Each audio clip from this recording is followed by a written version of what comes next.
The good member from the 49th, Representative Stonier. Thank you, Speaker Shavers. Many times in this body, try to remind myself to take a moment and think about what my role is. Whether we are hearing a bill in committee and making a decision on how we might vote, whether I'm considering my role as an elected official representing my district, whether I'm considering my role as a parent or as a voice for those who are not in this chamber. Today, I'm going to share with you how I've chosen to consider my role this legislative session in this body today and during this difficult time for many in our nation. Just last night in my office, there were visitors, and one of the things that brings me deep joy is when someone asks me about the tea kettle that's on my shelf. That tea kettle belonged to my great-grandmother, Takasugi. It still smells of green tea when you open the canister. And it reminds me of how I moved through the world as a child in a Japanese home on one day of the weekend visiting grandparents, in a Hispanic home on another day on the weekend visiting my grandparents.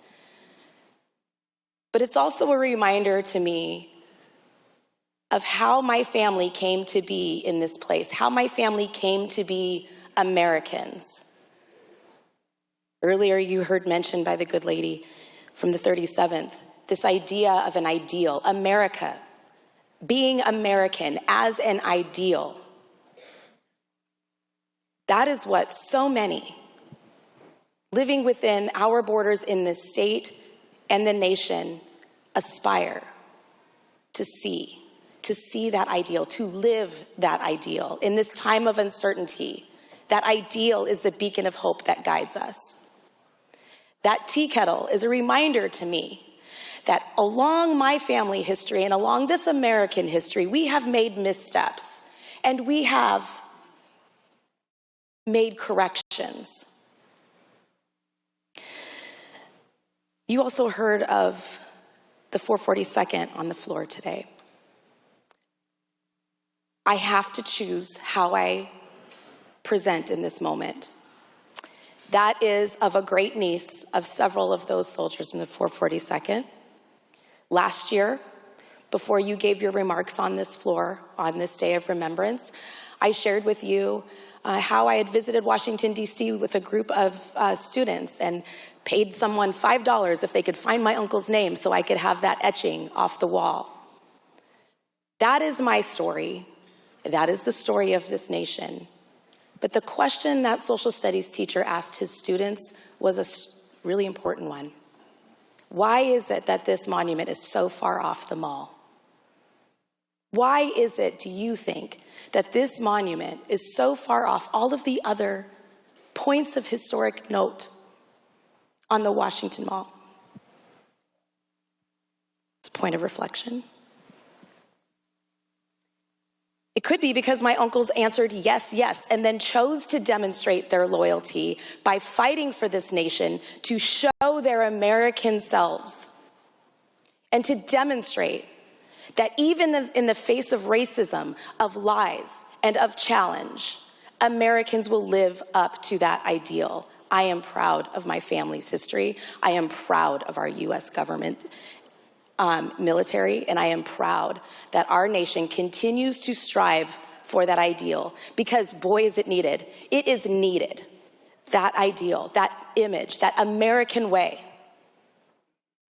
in the words of our former president.